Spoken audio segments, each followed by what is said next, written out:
we will make use of these 5 libraries. Let's get latest time series COVID data and store it in TSC.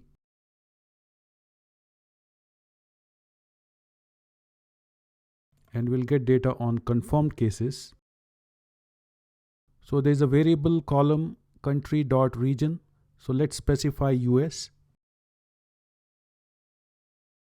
So we can filter this data and only keep country.region as US.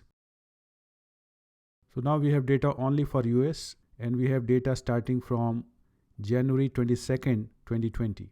And because these dates are in rows, so let's transpose this data so that we have this data in columns. For getting transpose of a matrix, we simply use T and then TSC. So now you can see the data is in columns, but now dates are being used as row names. So we don't want that. We want a column for date where all these dates should appear. So we'll make use of column bind, C bind, row names within TSC, and then we can say row.names null.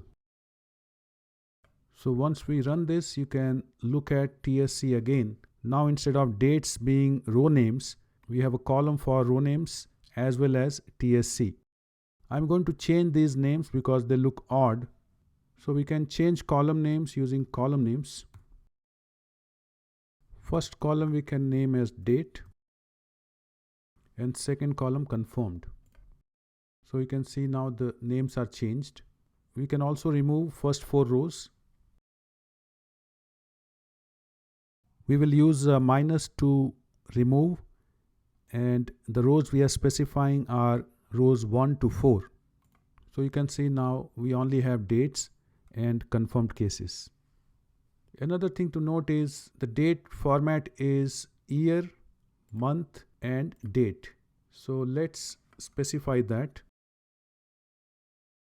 Year, month, and date.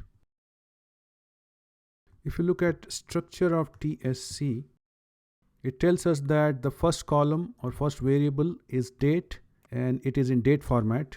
But the second one, which is confirmed, it says are characters. So we need to change this to numeric. So TSC $confirmed, we can change this to as numeric. Now if you look at structure, so we have first column as date, second column as numbers.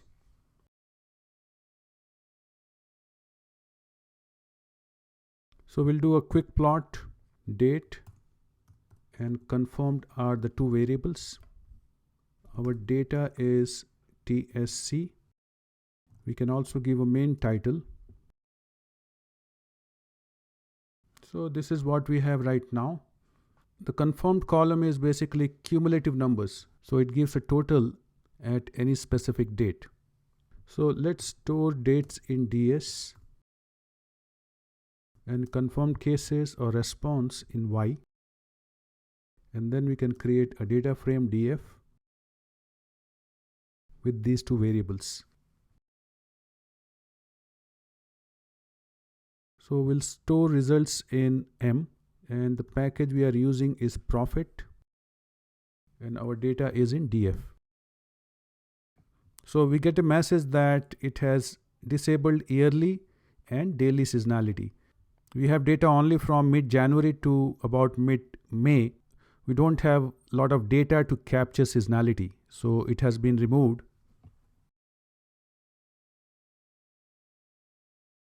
We'll make a data frame called future using a function called makeFutureDataFrame. We'll use our model M, and for periods we'll say 28. So we want to make predictions for next 28 days or 4 weeks. So you can see future includes dates in DF as well as dates in the future. So the last date here is June 18th, 2020. So let's use forecast and store the predictions.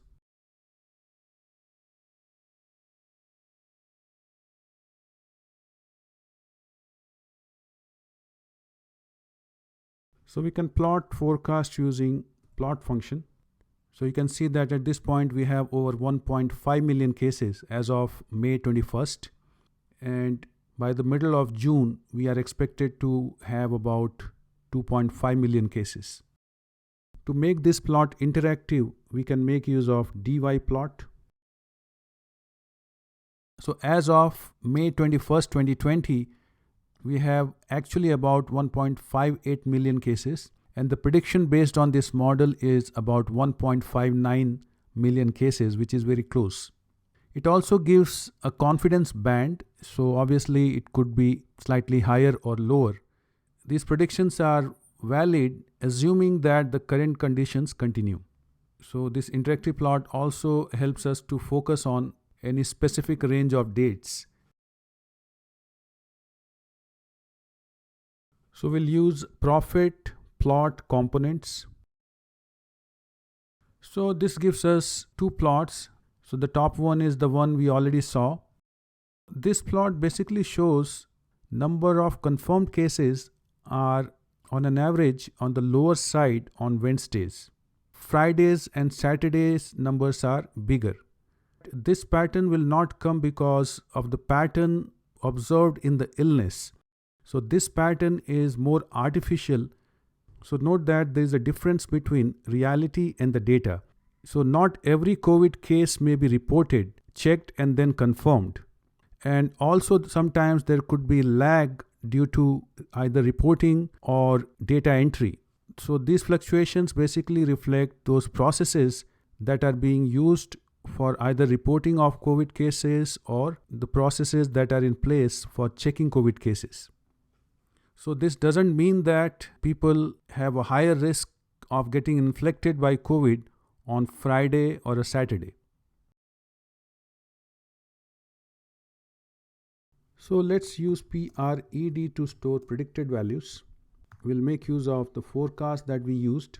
So this forecast has a column called Y hat, which is the predicted value. So our original data has 121 observations. So we'll go from 1 to 121 and store this in PRED. For actual, we'll use $history $y. So these two are comparable numbers that we want to plot. So we can use plot actual and PRED. So actual goes on x-axis and prediction goes on y-axis, and we see a nice linear pattern. We can also add a line, AB line. So we can use a linear model where we use PRED versus actual, and we can color this line as red. So we can see that actual versus predicted values, we do not see either lot of underestimation or overestimation. We can also do summary. So we get a R-square of 99.99, which is quite high, and p-value is very, very low. So that means we have a very high confidence that this is statistically significant. So once we have this code, we can very easily repeat the process for any other country. So let's try India.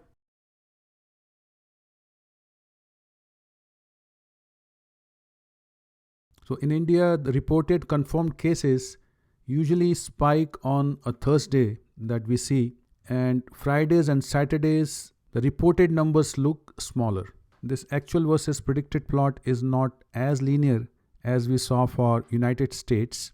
We can see that in some cases it is underestimated and some cases it is overestimated. R-square is slightly lower than what we saw earlier.